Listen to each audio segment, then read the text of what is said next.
Kathy, thank you very much. And I have to say, it's a real pleasure to be here with all of you. And I hope you're well in spite of these very difficult times. I hope you're having a good time at this conference. And I was listening into yours earlier and I really enjoyed it. And you will see some of the themes. And as Caitlin suggested, this is really a session reserved for rebels. People who want to think critically about what we're doing and how we can make it better. And you will see in a second, this talk I've really prepared just for you. This is the one and only time I'm going to do this talk because it's much more about kind of theories. It's about constructing organizations and systems, and it's quite technical. What I would like to do with all of you is a TEAL retrospective.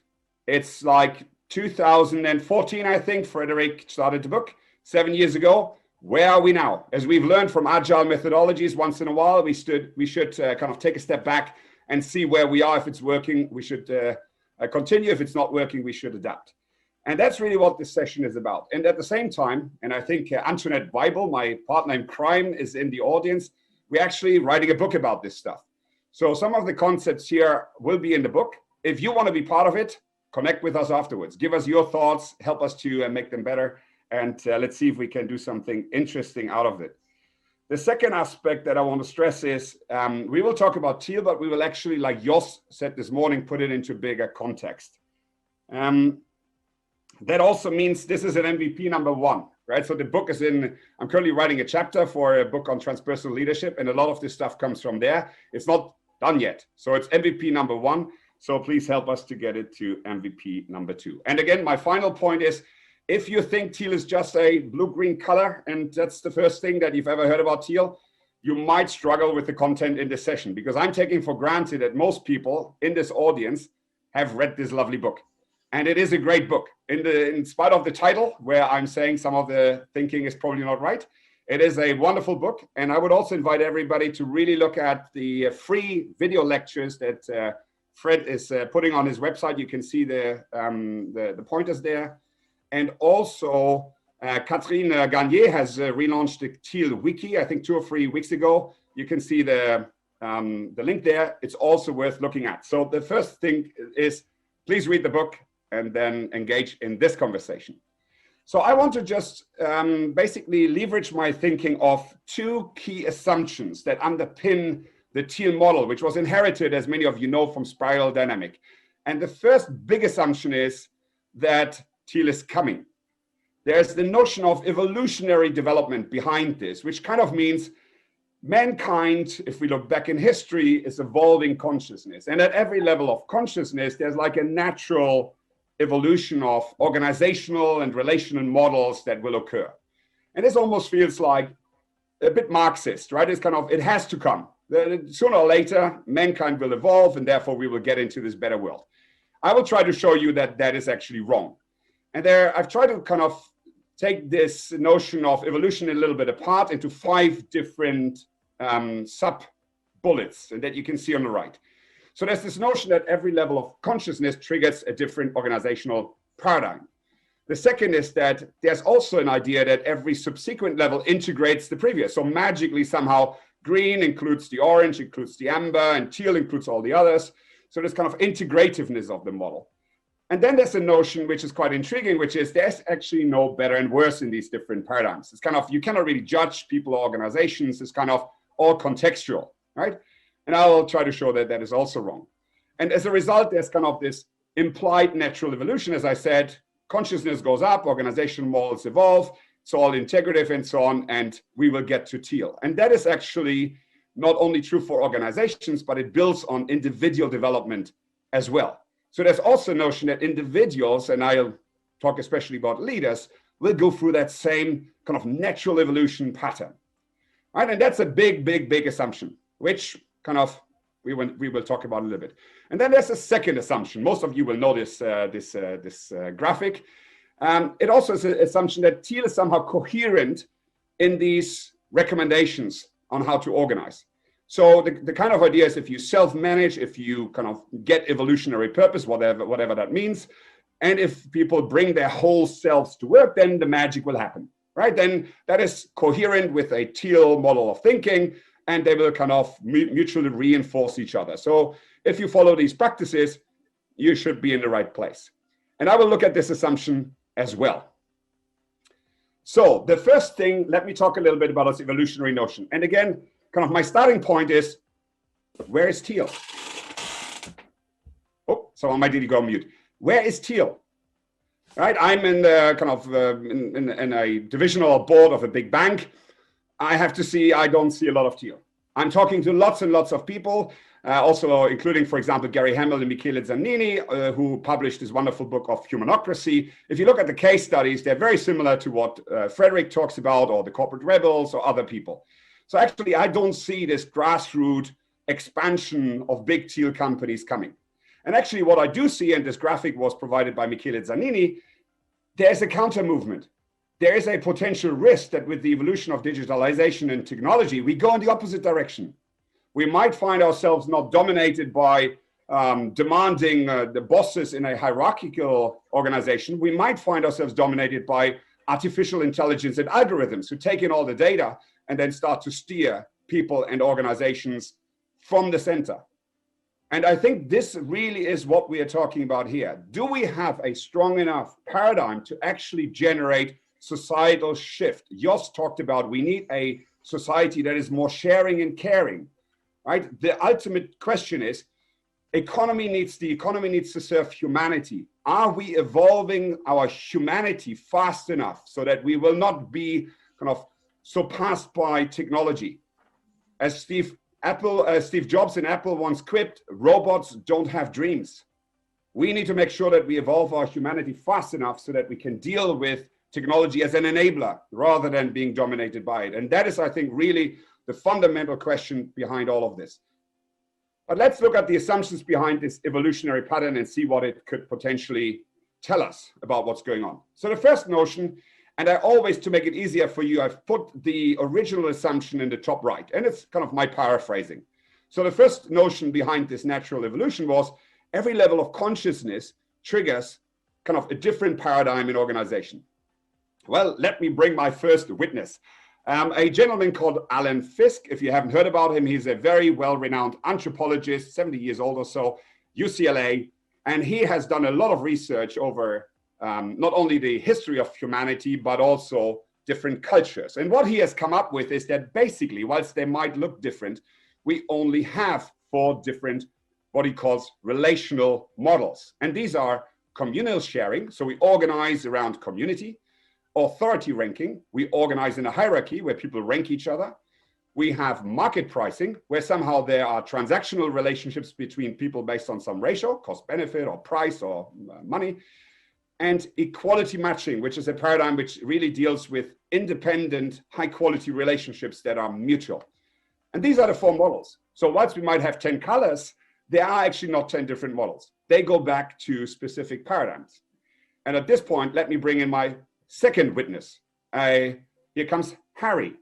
The second notion was that somehow these different paradigms integrate each other. Now, Harry has done a lot of research building on Alan Fiske's model to say, actually, this is true. We only have 4 basic models. And guess what? They relate to value systems. So we can actually discern these 4 different models based on whether a society is more collectivist and conservative, or individualist and open to change, and whether the society is more vertical, so people are basing their kind of internal organization on power and achievement, or kind of horizontal, which is more about the common good, benevolence, universal ideals, and self-transcendence. And look at what happens if you take these things together. You suddenly have our different colors.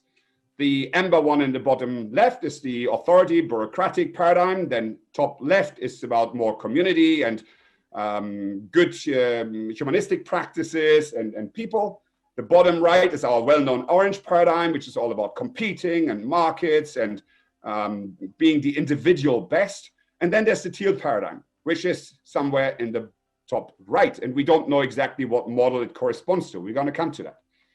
But the key thing is, if you think about it, these paradigms are mutually exclusive. There's no way that one could integrate all the others. It just simply doesn't work, right? There is no such thing as integration across things that are on the opposite side of the spectrum. And that is quite important in regards to the second, the next point on our list, which was this notion that not only do they integrate each other, they also kind of, not higher is not better, they're all equally valid. And I would very strongly contend this notion. I think this is the most problematic of all, because, and here I want to take a step back. When we talk about better, we need to first define what better means. And this is all about ethics. Ethics is about what is right and what is wrong. And here, for me, this was a learning journey. I don't know if it's for you, but if these concepts are new for you, I would suggest take a screenshot and dig a little bit into them. There's a lot of knowledge here that we need in order to move forward on our journey.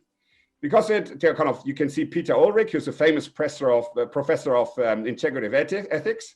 But what I want to talk about is there are today only really 3 basic general theories of ethics about what is right and what is wrong that are prevalent in our thinking.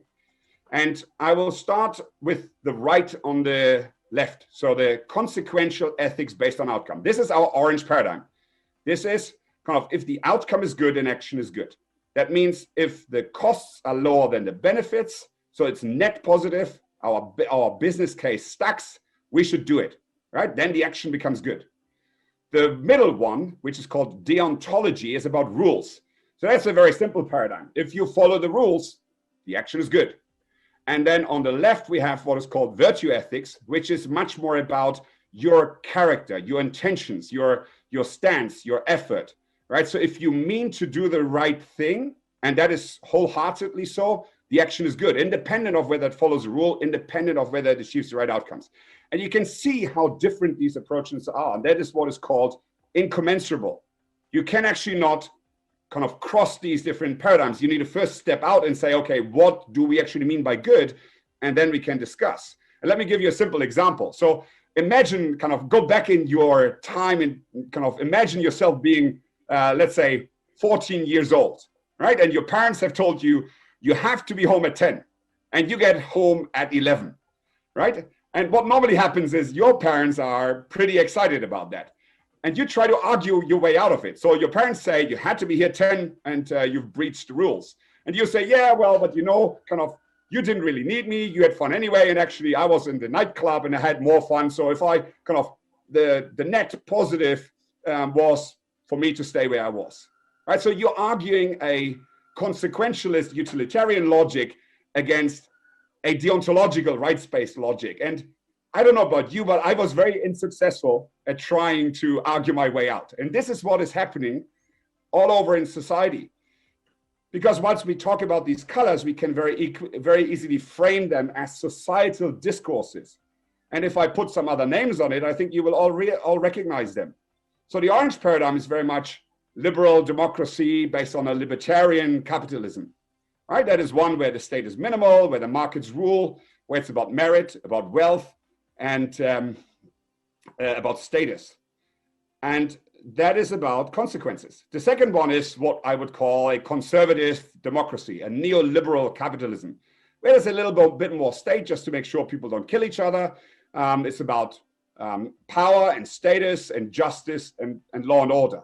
And then we have a social democracy, which is more humanistic, pluralistic, where there are opportunities and stakeholders, and we need to balance across these different stakeholders. So these are the paradigms that we encounter today. It's not sequential, they're all the time. And the problem is they relate to different ethical basic paradigms.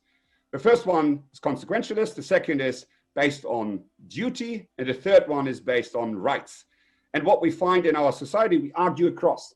And normally what happens, we either get, and look at the United States, we either get very excited about each other because we cannot really argue across, or we just take the moral high ground and say, well, everything is true. Right? There is no really one truth. Let's all agree that we disagree and it's all nice. Problem is that doesn't really work.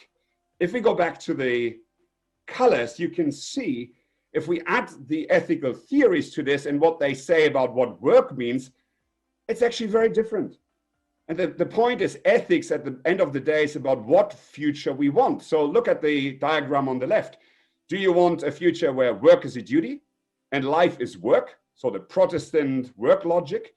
Do you want top left, do you want work to be about an opportunity to participate and you balance work with lots of other things? Do you want bottom right, the orange paradigm, where work is a ticket to freedom and you work hard to get rich and then you do something about it? Or do you want work as self-actualization? These are different views of what future we want. And the problem here is TEAL doesn't really have a compelling ethical framework beneath it.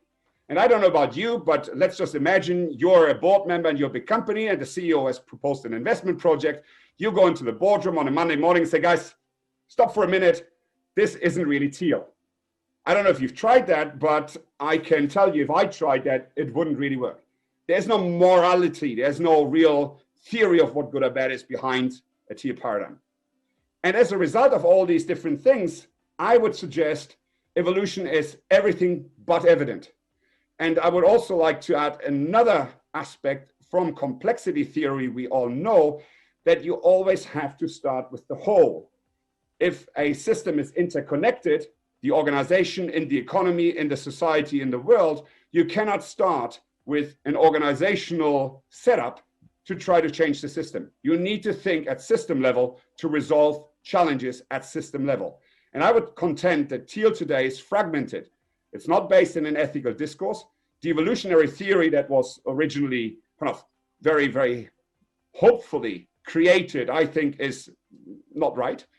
And it is also not an encompassing kind of discourse across different aspects of society, which always means at the end of the day, we disagree and fall back on orange.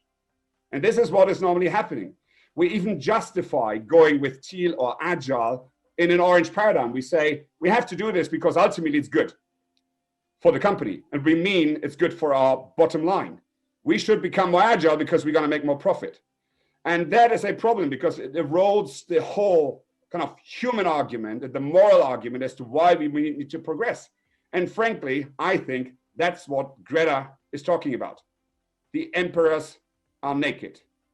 We talk about SDGs, we talk about stakeholder capitalism, we talk about donut economies, we talk about ESGs, but we're always falling back in our hearts at the end of the day on an orange paradigm. And my notion is that with the 4IR, the fourth industrial revolution, it's actually going to make things worse because technology is accelerating, humanity is stuck. But as I said at the beginning, we are the corporate rebels. It wasn't about criticizing in our retrospective why things are not working. The question was, what can we do about it? What is our potential in this situation? And you heard there are lots of people who want to come behind this potential. Jos said it, that he's working with Frederique. I had a conversation with Henry Mintzberg, who's launching or was working on the Rebalancing Society last week. There's Richard Barrett, who's working on the Human Awareness Initiative. There's Paul Polman working on Imagine. There are lots of people. Graham Boyd is in the audience, who's working on a fair shares model. There are lots of people working on this. But I'm strongly convinced that if, as Dave Snowden always says, if we cannot create scale in a complex system, ultimately we will fail. And scale is not about the what, scale is about the how. It's the process which has to become scalable, not exactly what we're doing. So I would suggest, in order to move forward, the first thing that we need is something that integrates our thinking. We need a wider, more powerful, more hopeful, positive theory that we can then embed our practices inside. So I would like to make a proposal, and this is the first time I'm putting this in front of you. So again, please bring your thoughts in. And I would suggest, you've heard, we've got 3 basic general theories of what is good. The first one was virtues, the second deontology, the third one utilitarianism. And I actually think, now that I've looked a little bit into it, that there's a lot about virtue ethics which we might be able to leverage. The problem with virtue ethics is the Catholic Church embraced it during 2000 years. And lots of people who you talk to really don't like it because of this connotation with religion. If you look deeper into it, actually it wasn't virtue ethics which created the dogma in the church. That was deontology, was the commandments. It was the rules, not the spirit of what Aristotle originally proposed. And what is this? Aristotle, 2,500 years ago, was watching nature. And he was thinking about what makes a human human. Why should we do anything at all? And he watched, for example, flowers blossom. And he said, well, the essence of being a flower is to flourish. It's to express your unique being in what you're doing. So the same should be true for a human. Humans are there because they should flourish. They should express their unique potential in everything they do and attain what he called eudaimonia, flourishing, a well-being, a good life. And he also said, well, that's all nice and fine, but how do we do that? And he suggested that the only way to do that is by generating a moral character based on so-called virtues. And as I will tell you again later, virtues are not values. Values is something that you have on your PowerPoint. Virtue is something that you habitually do every single day. You act virtuously, and by acting, you become a good person. And I thought, that sounds pretty compelling for our today's society. Maybe we could create a story around this. And this is really where I'm the wrong person, but we would need a few imaginative kind of community members to turn this into a compelling societal vision of a good society. We need a better name, but just imagine we could create something which resonates with Aristotle's idea. A world where humans have dignity, where it's not more about profit and endless growth, but it's about expressing the essence of who we truly are, about thriving together, not just bigger, but better, and also not just greenwashing or marketing, and not even because of justice, but to cherish life, to collectively express that potential that is inert in being human beings on this planet. I have to say, I find that quite compelling. And the other aspect of this is we can, because virtue ethics is a moral system, we can actually create a dialogue that transcends different actors in society: politics, economics, or economy, education, and civil society. And you can imagine, so here you have some principles of what these paradigms would look like. So the concept of society, if you look at the first row from left to right, in an orange paradigm is about market society with minimum state. The conservative capitalism or democracy is about civil society with law and order. Then you move towards a pluralistic society with social justice and equality. And then we go towards this good society aimed at collective flourishing. And you could think about the economy in that context. So look at the row concept of economy, where we go from free market competition towards kind of barriers of entry and monopolistic and oligopolistic power in the economy, regulated markets, which introduce fair competition in the green paradigm. And then we move towards self-regulated and co-creating ecosystems. So a much more comprehensive vision of where we want to go. And I think that could create a more coherent base for all sorts of people to come together and think about how do we want to create this new vision. And which brings me to the second argument. So Frederique Laloux, as you all know, took a number of use cases, 15 to 20, and tried to abstract and generalize some good practices. And as I think all of you who know a little bit about academic research, taking a few use cases and trying to generalize is hugely problematic. And in reality, what we all know is you cannot just adopt some best practices. You can only look at good practices and contextualize them for your company. So we need something that allows us to assess whether what we do in our company is actually coherent against the model that we want to build. And again, I would suggest Aristotle might give us some clues. So the first thing is, I think it's very useful to have a measure for that coherence. So Aristotle speaks about the concept of flourishing, and it so happens that there's a lot of research in what is called POS, positive organizational scholarship, based on positive psychology, about this notion of what is flourishing, thriving, what does that mean? And you'll remember Tony Schwartz and the energy project, it somehow relates to energy inside an organization. And with the help of POS, we can actually try to describe this a little bit better. And it turns out there are like three parts of this aliveness that we can discern. The first one is individual vitality. How do you feel inside your organization? Do you feel alive? Are your needs met? Your need for belonging, autonomy, self-esteem, mastery, and anything else that you individually desire. The second thing is organizational learning. That is about mutuality. Are you growing through the relationships that you have? And finally, it's about the connections with the ecology around you, the communities you serve in nature. Is that a regenerative link? Is it mutual? And I think the very interesting thing is about learning. We actually have a lot of research that seems to prove that if you have self-organized systems, learning is the best glue that creates cohesion inside the system, that brings people together. Because the moment they learn something, they are happy to invest. We on this call, if we learn from each other, if you from the comments you're making on the chat, you get the feeling, oh, there's something in it for me. Then you might be happy to invest not only your time in it, but you might also be happy to adapt. You might listen more to the other person and engage in a conversation. So this is the first kind of conceptualization of aliveness. But of course, the second step is even more important. We can, if we take these different paradigms together, we can create a heat map, like an energy map, to look at where is potential energy and where's not. Blue is no energy, red is hot energy.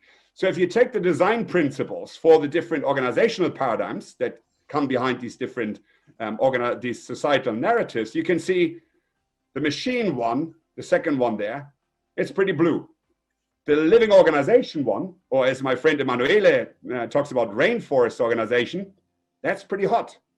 And you can start to look at your organization and see, does it release aliveness? Does it liberate energy? Yes or no? And you can use that as a guiding mechanism to figure out whether it works or not. And I just want to point out one element that I think is, for example, wrong inside the TEAL recommendations.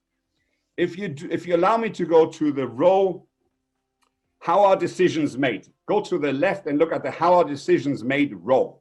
You will see that in a market paradigm, the orange paradigm, decisions are normally made based on meritocracy and experimentation. So there's trial and error and so on.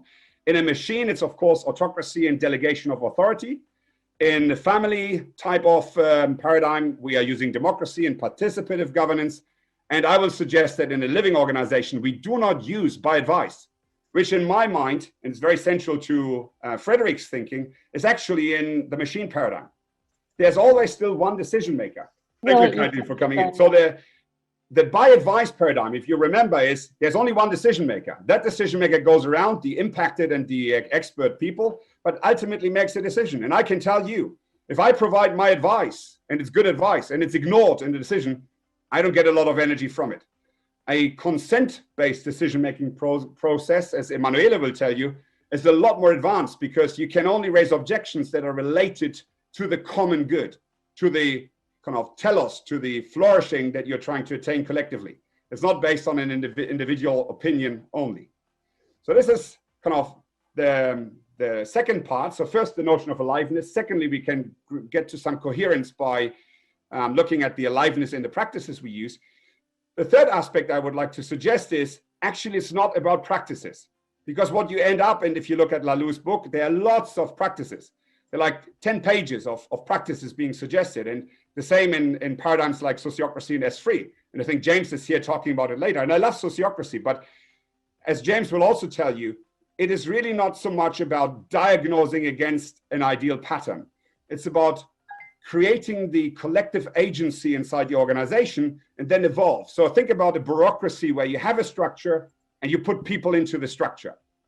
In our paradigm, what we want is we have the people and we create a container for those people to constantly evolve. It's like your children. So you first say you have to be home at 6, then it's 7, then it's 10. And at some stage you give up telling your children when to be home because you kind of trust them to be reliable and make the good decisions for themselves. And that is a little bit inside the paradigm here on the left. So what you can see is normally if you're in a bureaucracy, you go a little bit to the right and create more entrepreneurial practices where you give individual freedom. Then you go a little bit to the top where you create more communities of interest and community inside the organization. And you need to constantly balance this so that you create the capacity in the organization for dialogue as much as for autonomy, which is this model of equality matching that our friend Alan Fisk talked about at the beginning. And what you get to is like a flow channel on the right, this aliveness channel. And I thank Peter Koning for this idea, which comes from his toolbook for agile leadership, because what you very often see in organizations is they don't manage this funnel very well. Whenever you have more freedom than agency, you're in chaos. Whenever you have more agency than freedom, you're in despair because people get bored and they feel that they don't have enough room for self-expression. And very often you mistake these two. I've seen lots of agile implementations where you take all the managers out. You say, guys, organize yourselves. And the result is chaos. That is not holding the organizations and structures, as Emanuela will tell you, is not necessarily bad. A hierarchy doesn't need to be bad. If you look at sociocratic circles, there's also some hierarchy against the goal. You need paternal holding, as we call it in psychology, to allow an organization to develop and flourish.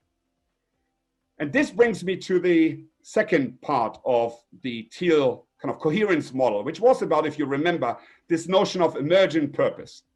Now, I guess some of you, the corporate rebels, will know very well what emergence is. Dave Snowden, I think, suggested recently that emergence was the worst word that has come up in the last few years. But it is this notion that in a complex adaptive system, you have independent agents who mutually align their activities, and then patterns emerge. And what has always been given as an example is birds. So birds have some innate kind of automatisms whereby they adjust the distance and the flying speed and where they're going to the other birds around them. And then you have these wonderful flocks of birds in the sky. And somehow there's this notion that if we unleash organizations and take the hierarchy away, this emergence will happen. Well, I think actually it's not so easy, because as I said earlier, emergence kind of is not necessarily good, because in our modern, mostly orange society, the simple rules that people follow are the rules that are coming from the utilitarian script, which simply means I have a transactional relationship with work as an individual and organization to make as much profit as I can. With that profit, I buy stuff, and hopefully that stuff is going to make me happy. And that's a very simple script. And the result of which is lots of externalities. Our plan is at the brink of bankruptcy, and we have more than $7 trillion wasted every year because people feel disengaged in their work. And by the way, we know from lots of research on happiness that stuff doesn't give you happiness and joy for very long. So this script is not very helpful. And the challenge with emergence is that it's not enough, this is my final point on the TEAL model, to bring your whole self to work. Your whole self is about you. It resonates with the Jungian theory of individuation, where you become whole by being authentic and bringing yourself. But in a mutual self-adapting system, that is not a sufficient script for positive emergence to happen. You actually need to take accountability for the whole in the way that you're acting. And I love the idea that Henry Mintzberg come up with. And I really, if I have only convinced one of you that this might be a good idea, please go on this website and sign it. I signed it last week, ourinterdependence.org. The idea is that we need a new social contract, a contract amongst adults. We on this call, we make a commitment to be mutually interdependent, not independent, interdependent. We don't compete. We don't even collaborate.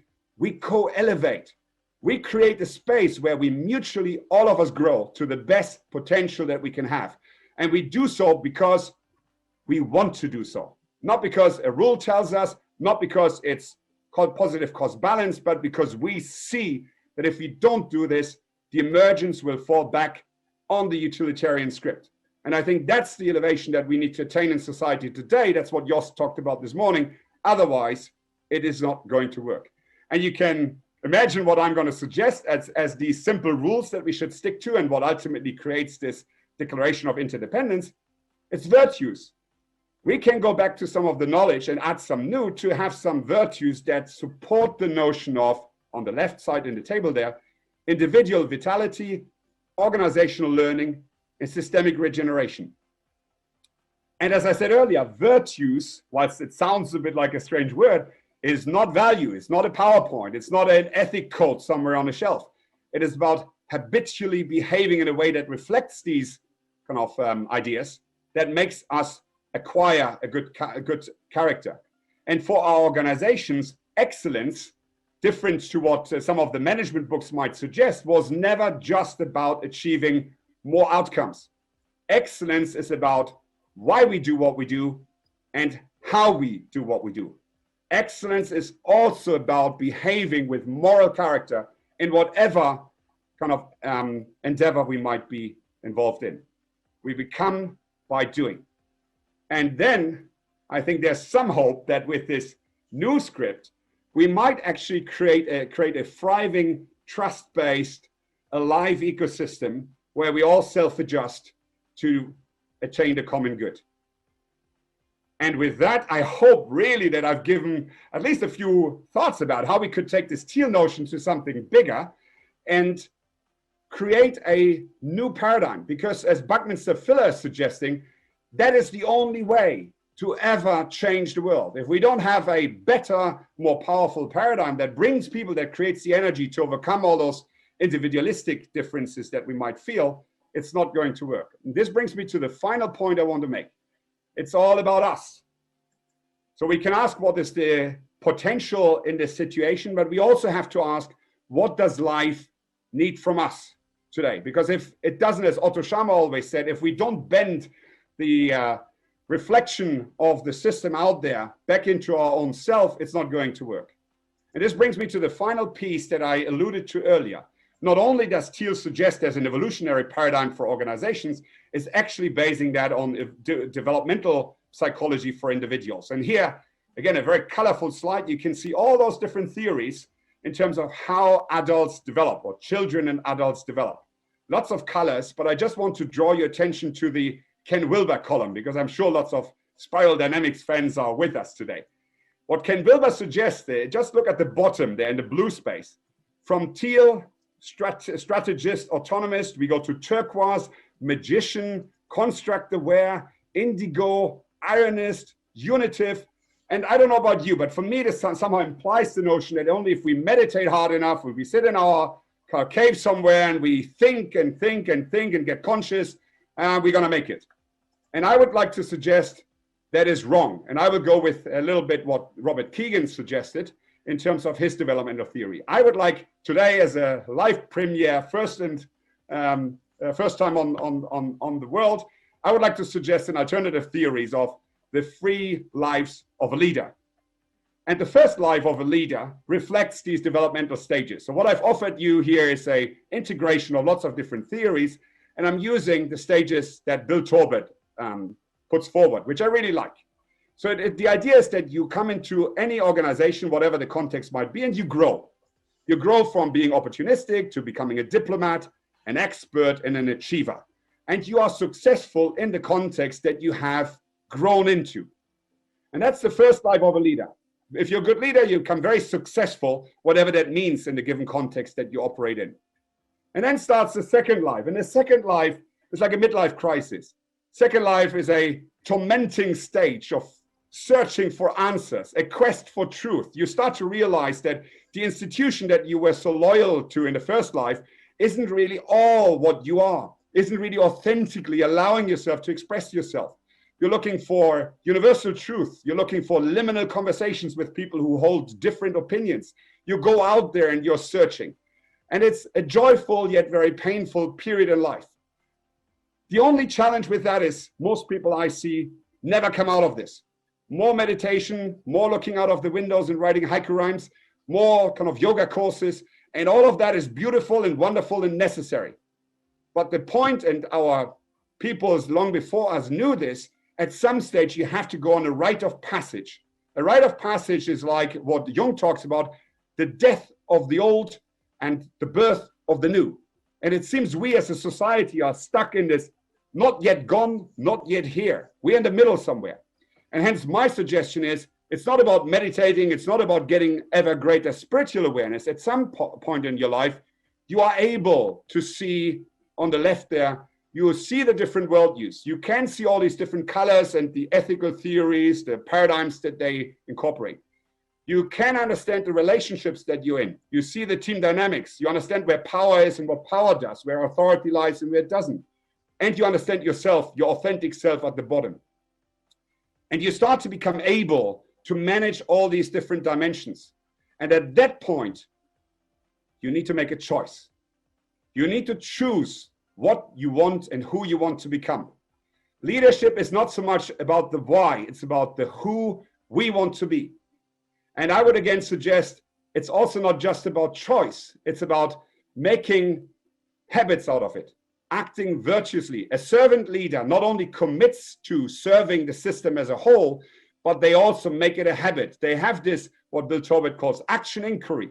Every second of their acting, they're able to see where are they internally, where are the relationships with others, where's the intentionality. And then they try to make their intention their attention and act in a virtuous way. And with that, I'm coming to kind of the closure of my alternative paradigm proposal. I would suggest, ladies and gentlemen, and dear corporate rebel friends, we need a TEAL 2.0. And I think we need to tinker with the organizational or the metaphor, the paradigm at least 4 different levels. The first is we need a stronger purpose. We need an all-encompassing ethical worldview, a powerful paradigm that people can rally behind. Secondly, in terms of the navigation, we need some metrics. We need some means to understand if we're on the right track, to make our systems coherent, and we need to build organizations from the inside out, not from the structure in. And in order to do that, in the culture, we need to have virtues. We need to agree on some standards that make us mutually interdependent so that we can act without seeing everything in a way that is conducive to the system's success. And finally, we need to work on leadership because it's difficult. Coming out of that tormented second life requires support, requires help, requires solidarity. We need to find ways to offer these rites of passage to people and to organizations so they can collectively advance towards a better stage. And we need to take action. The good thing is, I believe we are the system. We can make this work if we come behind it. Only that, some people suggested evolution is choice. I beg to differ. I would suggest evolution is about habits. It's about making a firm commitment to become and embody that new world that we all want to see through virtuous action, through creating habits that bring us as a collective into the right way. And that brings me to the end of my conversation. If I've only given kind of you half a new idea, and if you would like to be part of the people who look into this more, please connect. Of course, you can get the slides. We have a Knights of Change LinkedIn community that you can join. Give us some feedback for the book if you liked any of this, or if you disliked any of this, even kind of more interesting, right? Where is your thinking? And I would like to thank all the people who have contributed, especially Antoinette, but also Sergio, Emanuele, and Alicia, and many others. And finally, please, whatever you be virtuous. Because at the end of the day, we are not leaders because we rule. We are leaders because we truly care. With that, thank you very much indeed. Kathleen, back to you. Thank you.